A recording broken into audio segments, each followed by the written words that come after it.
My name is Tyler Henry, and somehow I've become Hollywood's go-to medium. Are you feeling anything yet? I'm seeing a bunch of tattoos on a man. Really? Yeah. My method is unique. I never know who I'm going to read until they open the door. Can you see what the tattoos are? Something recreational.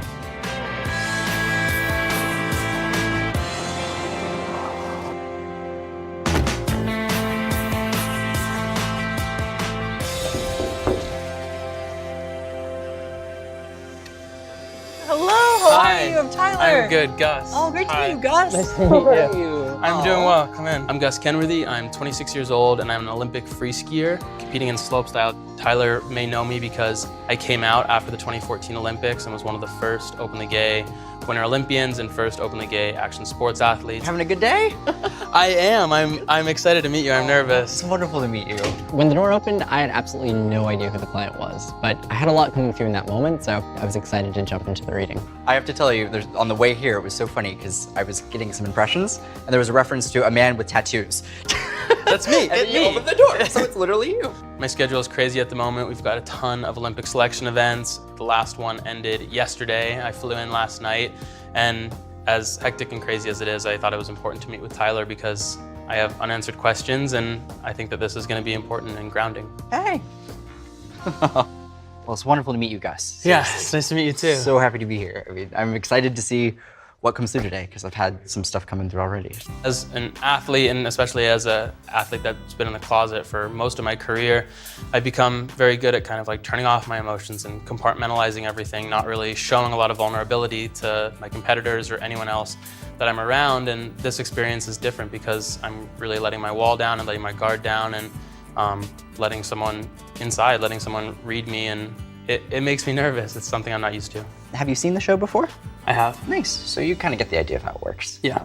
I've only seen 2 episodes, but both times I was kind of floored with what Tyler was able to do and how he was able to communicate. Everyone that I've told that I was going to be doing this has been like, oh my God, he's the real deal. I'm so excited for you. And it's kind of heightened my excitement. I'm nervous, but I'm very looking forward to it. No worries. Well, before we start, I always like to explain the process and just let you know what to expect. There is someone that I have been really hopeful that I'll have the opportunity to communicate with. So that's been on my mind a lot the last few days. The way that I like to kind of do this process is I scribble, and it's just my way of meditating. I just will basically do this throughout the session. And that's just my way of kind of tuning in and starting to connect. I'll give it kind of a minute to scribble, and then we'll go from there. Okay. And we'll just kind of see. I'm gonna give it 1 sec. I'm trying to think. I have a couple things popping in. So I'm just gonna kind of tune in for a sec, and we'll see what comes through.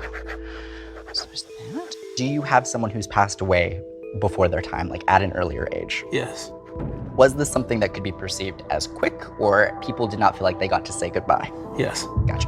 And the interesting thing was that I felt like I needed to kind of talk about this person who died young or passed away early. That was really kind of the emphasis. Okay, my heart is racing right now. Okay, so.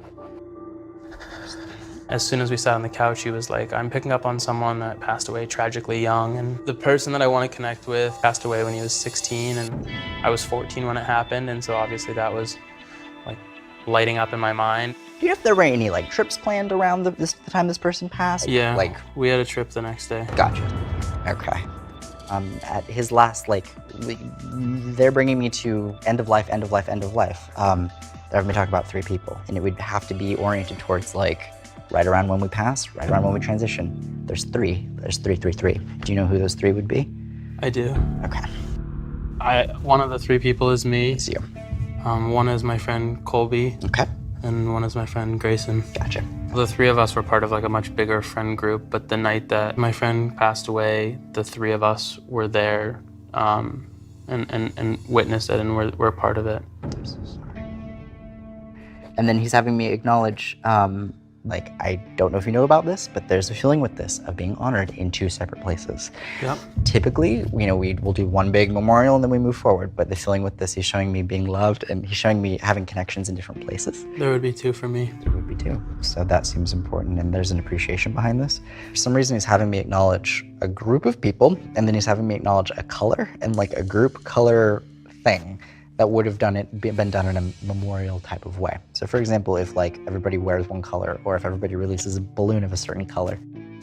Yeah, that makes sense. All of our group of friends wore yellow bandanas, had yellow bandanas during his memorial. There was no way that he could have known certain details, like the two memorials, which rang true for me with spreading his ashes in a second location, and like the color thing with the bandanas that all of us wore. We wore matching colors, and it was just things that, I don't know if anyone could have picked up on them without having that gift. You can see if someone was like named after a bird, or if someone had a nickname that was like a bird. I know it seems weird, but just kind of keep it in mind. It's weird. It's like a weird nickname, but what would that be? Hoot. That would be an owl making a hoot, so.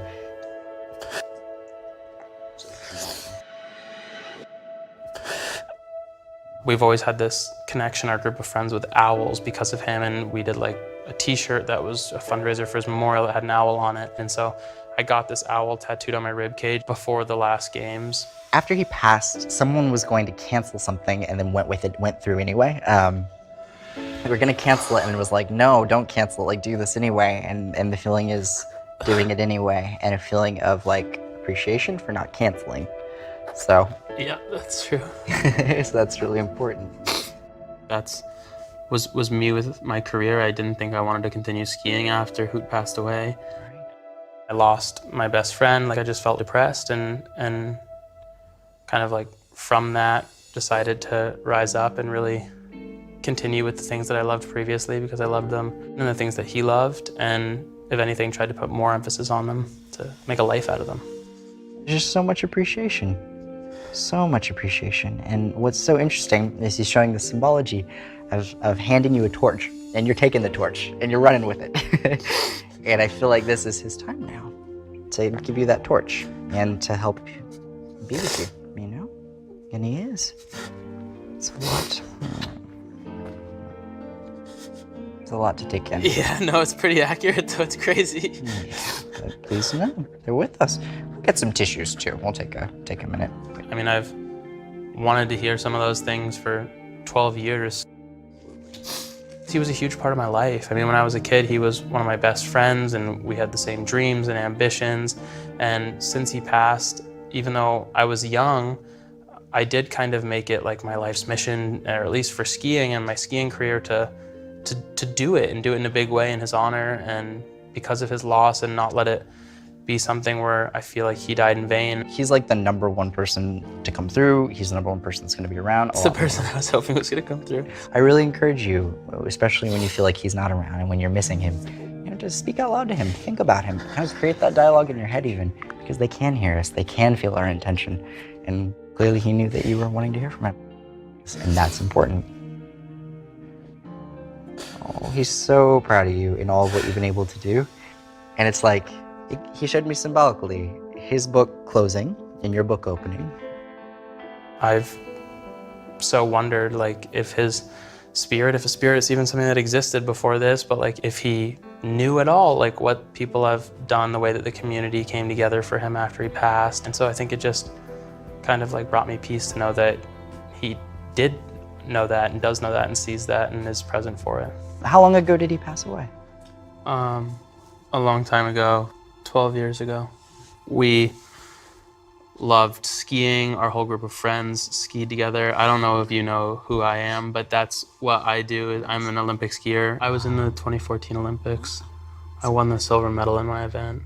Wow. So Hoot and Colby and I and Grayson were at a photo shoot on the mountain after the mountain closed, doing a sunset shoot in the park, and we're getting a ride from the bottom of the park to the top of the park on a snowcat and piled on the back. And as it was going up the mountain, Hoot fell sideways over the side of it and was caught in the track and run over. I'm so sorry. I'm so sorry.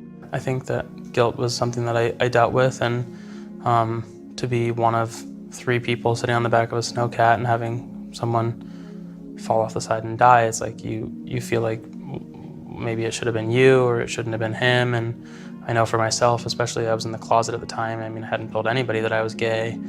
And when Hoot passed away, I had remember wishing and feeling like, had it been me that died instead, everyone would have just remembered me in this great way, and no one would have ever had to know this. secret that I thought was like a dark secret. And so I think I felt guilt that he had died and not me, and he didn't deserve to, and I did, and things like that, which aren't things that I still believe to be true, but at the time I did. What from him do you feel you would be able to like ask that would help provide an answer?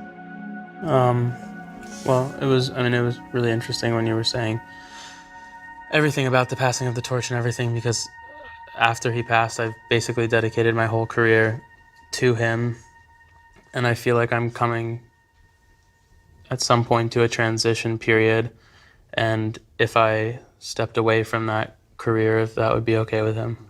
Absolutely. When it comes to the longevity of this, the feeling is that you've carried this torch amazingly, and knowing that, I think you can know that you are doing everything for him. You have done everything for him, and he knows that the people that loved him have made the effort to do those things. Now, I think, is a time for you to kind of branch out from that.